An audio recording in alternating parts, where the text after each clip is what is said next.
સુરત શહેરની ઉધના મામલતદાર કચેરીમાંથી ભ્રષ્ટાચારનો ચોંકાવનારો મામલો સામે આવ્યો છે, જેમાં જમીનના દસ્તાવેજોમાંથી જરૂરી સુધારા અને વહીવટી પ્રક્રિયા પૂર્ણ કરવા બદલ 10,000 રૂપિયાના લંચ લેતા સર્કલ ઓફિસર કૃષ્ણકુમાર ડાભીને એસીબીએ રંગે હાથ ઝડપી લીધો છે.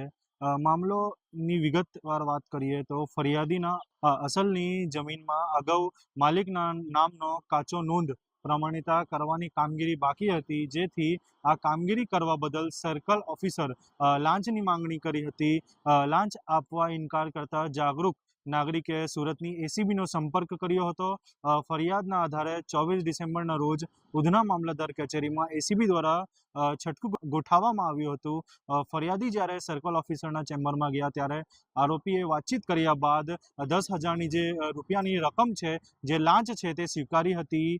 જેવી રકમ હાથમાં લીધી તેમજ એસીબીની જે ટીમ છે તે જે ઓફિસર છે એમને પકડી લીધી હતી અને જે પૈસા સમગ્ર આપેલા તે રિકવર કરી દીધા.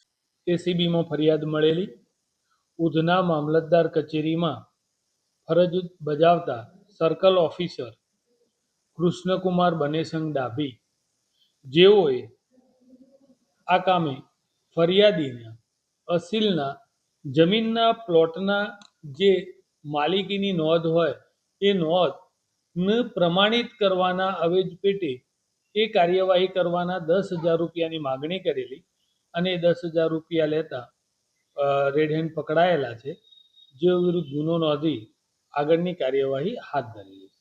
2017થી કૃષ્ણકુમાર ડાભી એ નાયબ મામલતદાર તરીકે ભરતી થઈ અને ફરજ બજાવે છે, જેઓનો પગાર લગભગ 84,000 રૂપિયા જેટલો. કઈ રીતની હવે તપાસ કરવામાં આવશે? મિલકત સંબંધની હોય કે પછી અપ્રમાણિક મિલકત? હવે એમની જે બાબતો છે સર્ચ થશે, તેમજ એમની તમામ બાબતો જે રેકર્ડ ઉપર આવશે તમામ બાબતે ઇન્વેસ્ટિગેશન થશે. હાલ આરોપી વિરુદ્ધ ગુનો નોંધી કાયદેસરની કાર્યવાહી હાથ ધરવામાં આવી છે અને સરકારી કચેરીમાં જવાબદાર હોદ્દા પર બેસેલા અધિકારી દ્વારા લાંચ માંગવાનો આ બનાવ મહેસૂલ વિભાગ માટે શરમજનક છે. એસીબીએ નાગરિકોને અપીલ કરી છે કે જે કોઈ સરકારી કર્મચારી કામ માટે લાંચ માંગે તો તરત જ એસીબીનો સંપર્ક કરી ફરિયાદ નોંધાવવો.